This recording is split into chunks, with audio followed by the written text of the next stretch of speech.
Money touches nearly every part of life, but for many, it still feels stressful or overwhelming. FaithFi exists to change that.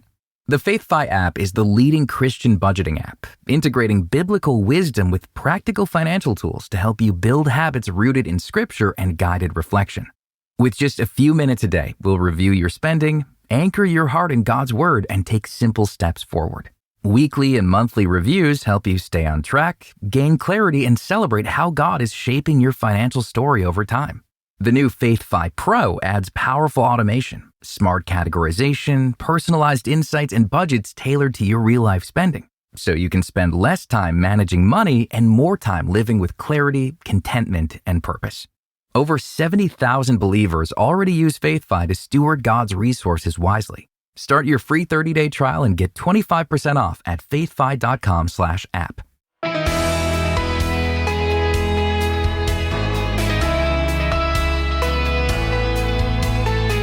Money and marriage, two things God designed to bless us, but they can also be two of the greatest sources of stress.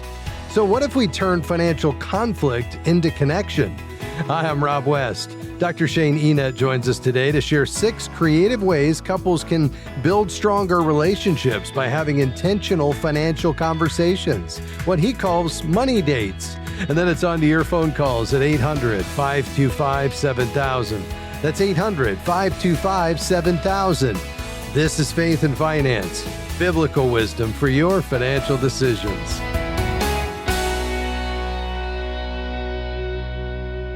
Joining us once again is Dr. Shane Enete, Associate Professor of Finance at Biola University and founder of the Biola Center for Financial Planning. He's also a trusted contributor to FaithFi. And Shane, it is great to have you back. Yeah, thank you, Rob. Always a joy to be here and share these ideas. Well, I'm particularly excited about this. Shane, this is a book that has needed to be written for a long time, this idea of money dates, coming together as a couple. And let's start there. Why is it so important to intentionally schedule conversations about money rather than only addressing concerns as they come up, as they arise? You know, with money, it's real personal. And when people get together, they've done all these studies. One particular study that looked at 2,000 couples, half of them said they're uncomfortable talking about money because they're worried. They're worried that it's going to cause conflict. And so they end up not talking about it. And that ends up burying the conflict and it becomes deeper. And then, you know, the study also showed that on average, couples have about 58 arguments about money per year. Yeah. And so there's just this fear that creates something worse if you don't talk about it. And so you kind of have to maybe rip the Band-Aid and just get the conversation going. But I'm wanting to try and help it get it going where it's not painful, but actually kind of a fun experience. Yeah. Well, and Howard Dayton has talked about this for years. I mean, that was the first time I was introduced to this idea of a money date. And Howard would always say, at least monthly, you need to come together. And this isn't finger pointing. This is really about course corrections, getting on the same page. It's about seeking understanding and driving toward our goals that should be informed by our values. But I think you've even taken it to another level because what you're telling us is these can actually be fun. And that's why I was so thrilled that you wrote this great article on 6 great money dates. So why is this so important to talk about it this way as a date?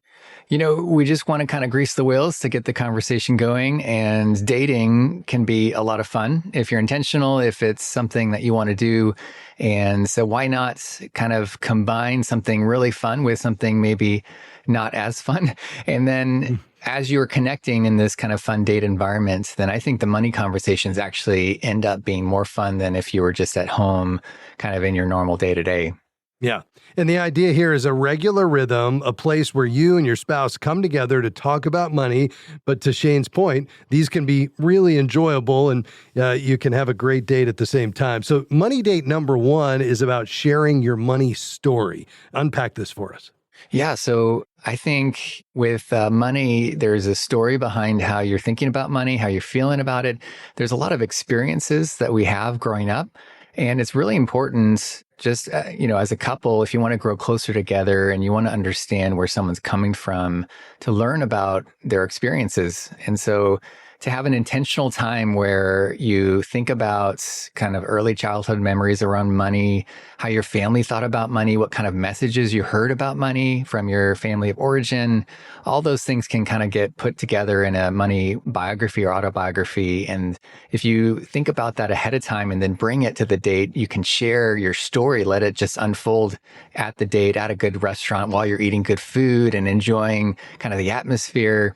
And then you can really get some shared sense of empathy towards your partner. If they start kind of thinking some way or spending in a way that you don't agree with, then you can connect it to kind of their money story.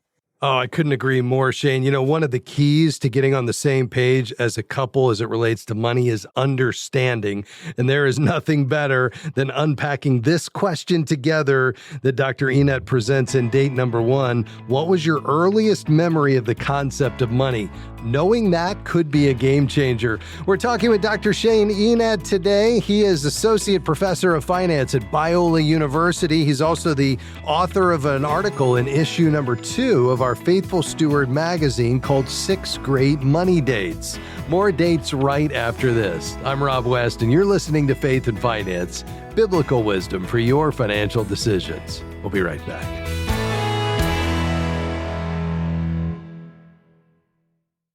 Have you ever started a budget only to watch it fall apart a few weeks later? You're not alone. The FaithFi app is the leading Christian budgeting app, combining smart budgeting tools, automated budgeting, and personalized insights with daily rhythms of scripture, short devotionals, and guided reflection. Manage God's money God's way. Start your free 30-day trial today to lock in 25% savings for a limited time at faithfi.com/app. Faith and Finance is grateful for support from Sound Mind Investing. For more than 30 years, they've offered financial wisdom for living well. SMI provides step-by-step guidance for do-it-yourself investors, from those just getting started to those getting ready for retirement. More information, including a short video webinar on profit and peace of mind no matter what's happening in the market, is available at soundmindinvesting.org.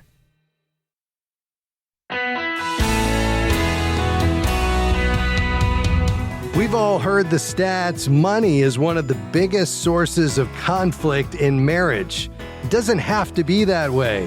Thanks for joining us today on Faith and Finance. I'm Rob West. With me today, my friend, Dr. Shane Enete. He's Associate Professor of Finance at Biola University. He's a regular contributor here at Faith and Finance, and he's the author of a great article in issue 2 of our magazine, Faithful Steward, called 6 Great Money Dates. 6 dates you and your spouse can enjoy to grow closer to each other and become better stewards of the resources God has entrusted to you. And Shane, before the break, you shared date number 1, sharing your money story. Date number 2 is really intriguing, and you call it Give Together. Explain it to us. You know, I had a lot of fun giving adventures as a single guy in my 20s and into my early 30s. And my wife also, was a great giver. And when we got married, we kind of got into a little bit of a giving rhythm. But what I realized after 8 years of marriage is that we had never really done a big giving adventure together. We'd never really sat down and said, hey, what is our ethos with giving? What kind of giving would make us both kind of come together in a meaningful way? And so we had a conversation and we did some fun giving together, and we determined kind of how our household wanted to give and how, in what ways, because it's not just first fruit giving. You can also give in so many other ways as well. Yeah. And you really give 3 options here. And of course, there's unlimited options for how you give, but share a couple of these. So besides first fruit giving, you can do a giving goal, which I just love. So I'm very competitive, and giving goals you can track and you can celebrate. I love celebrating as well. And so we have a giving goal as a family, and we went to a real nice, fun restaurant we would normally not go to as a family, and telling our kids, hey, we're doing this big treat because we've gotten halfway on our giving goal. And it's just real festive. That. And, a giving circle is very special. That's where you find like-minded people in a Bible study, in a neighborhood, or even within your family, an extended family, and you all pool your money together and give to a common place that you're all passionate about doing. And the last one is just, let's create kind of a percentage of giving that's kind of a stretch goal. And then as we get have an increase in our income, we increase our giving over time and move towards that goal. Yeah, that is so good. All right. Well, this next day, date number 3, you call Cook the Books, and I have a bit of an idea on where we're going here. Explain kind of the fun part of the date and then also what they're doing financially as well. Sure. Yeah. With this one, it'd be fun instead of going to a restaurant to actually stay at home and cook together. And there can often be a lot of good conversation, a lot of good fellowship together as you cook. And if you don't want to cook, then what's also fun is just go to a store, grab food together to go type of food and do a picnic.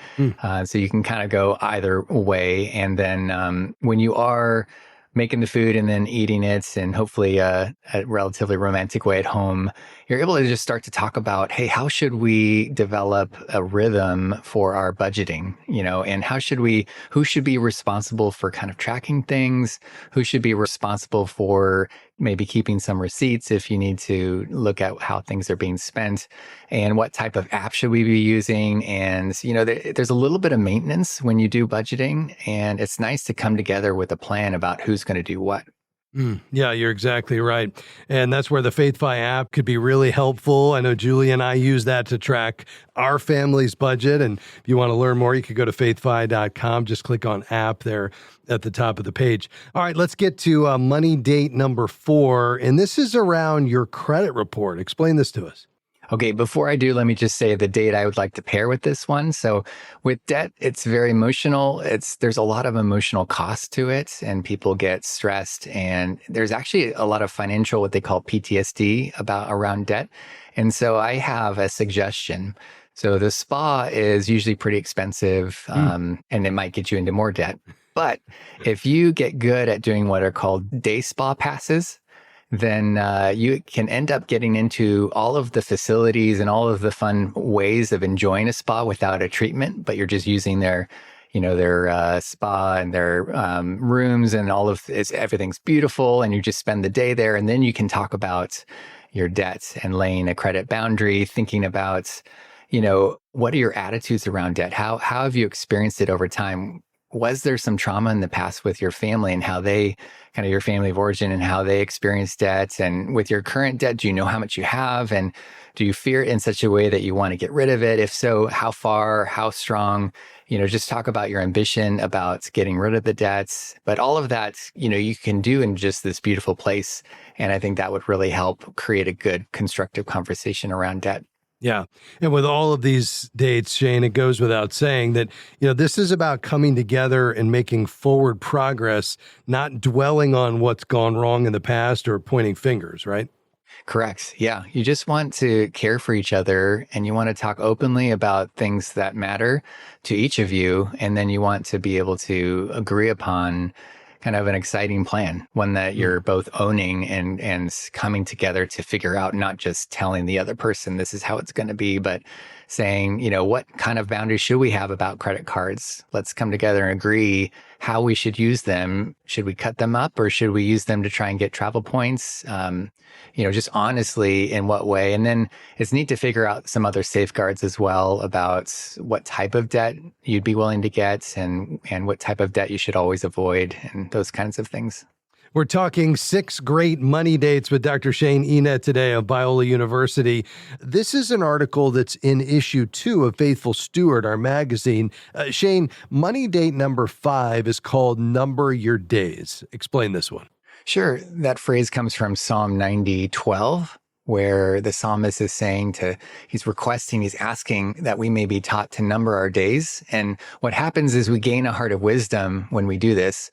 And I think every couple, when they come together, should consider that, life's short, and, it's 100% mortality rate. And it's really, there's so much that can be done now to prepare us to essentially to number our days. And, we need to think about what happens if, we pass away, if get to a place where we no longer have, our cognitive abilities. And so that deals with power of attorney and healthcare directives and our will and potential trusts. And really, when you come together, the date should be about determining and identifying key people in your life who you trust, who you want to be the guardian of your children, who you want to be the executor of your will, who you want to be an agent for your power of attorney. And these people are really important to figure out together. You don't want this to be kind of an emergency thing. And, just spending an hour on estate planning makes a huge difference for the people that you love. And really, it's one of the most selfless, connected things to the gospel, because you're doing this purely for the sake of others.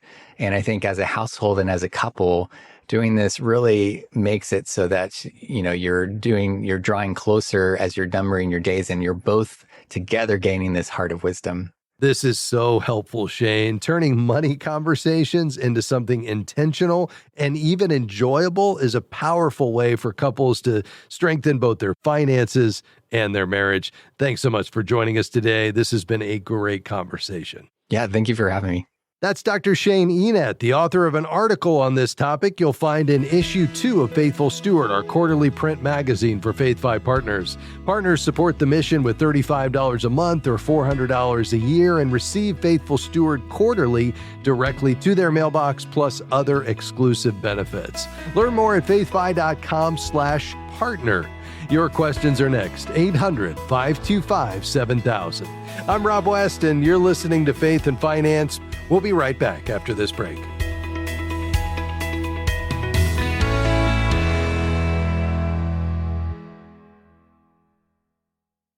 We are grateful for support from Praxis Investment Management. Since 1994, Praxis has offered investment products designed to meet practical needs for everyday investors seeking to steward their assets consistent with their desire to promote positive social and environmental impact. Praxis aims to bring a faith-based approach to ETFs, mutual funds, multi-fund portfolio solutions, and money market accounts reflecting their 500-year-old Anabaptist Christian faith tradition. More information is available at praxisinvest.com. Faith Fi's preferred banking partner is Christian Community Credit Union, now joined with Adelphi, a division of CCCU, bringing you the best in Christian banking for greater kingdom impact. With high-yield checking, savings, Visa cashback cards, and a new competitive high-yield money market account, your everyday banking helps advance the gospel. Visit faithfi.com/banking and use the code FaithFi. Membership eligibility required. Accounts are privately insured up to $250,000. This institution is not federally insured.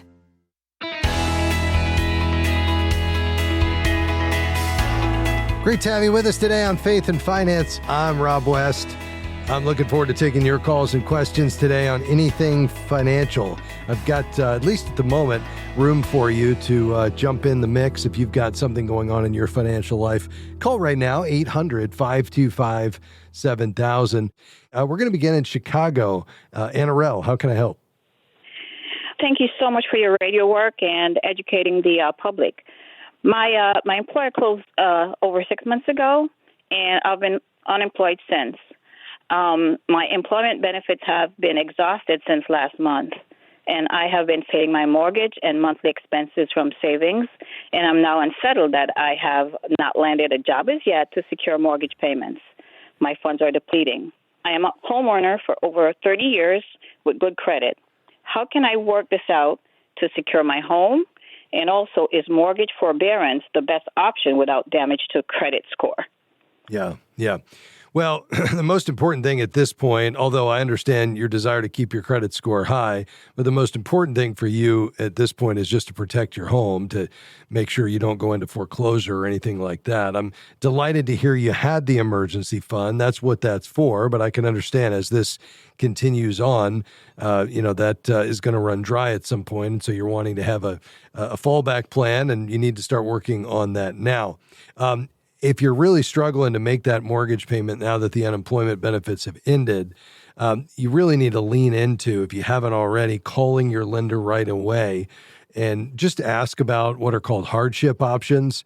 It could be forbearance, where they pause or reduce payments temporarily, but they're not forgiven. You're going to repay them later through either a lump sum or more typically a payment plan, or by adding them to the back of the loan. It just depends on how they approach it.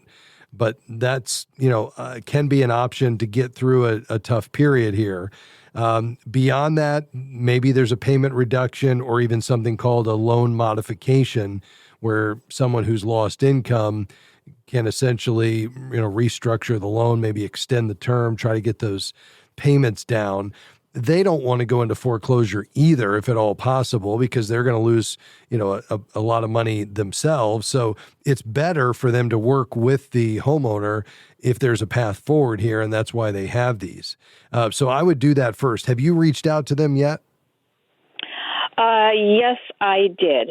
And they did a preliminary questionnaire, but I really wasn't sure if that was the right option for me. I do understand that you have to pay that back, which, I'm hoping that I land a job very soon. I feel like it's very, very close, but not quite there. I've been interviewing and aggressively looking. Yeah. Well, that's the key, obviously, is to keep your full-time job right now is finding a job. The good news is it's still a relatively robust job market. I mean, I realize the end of the day, it comes down to whether you can find a job, not national statistics, but I'm just saying the environment is pretty favorable. And I think you might, need to be flexible. I mean, think in terms of not landing, your permanent job from this point forward, but just something that could get some income going here, even if it, is temporary. But I think, really reaching out to your lender, not waiting until you've missed that payment, but going ahead and doing that now, and consider going ahead and completing that form just to find out what options your lender has, because again, they're not all the same. You could contact your state's housing finance agency. That would be another option, where you look at whether there might be assistance programs. Obviously, cutting all non-essentials right now to preserve cash as long as possible is key.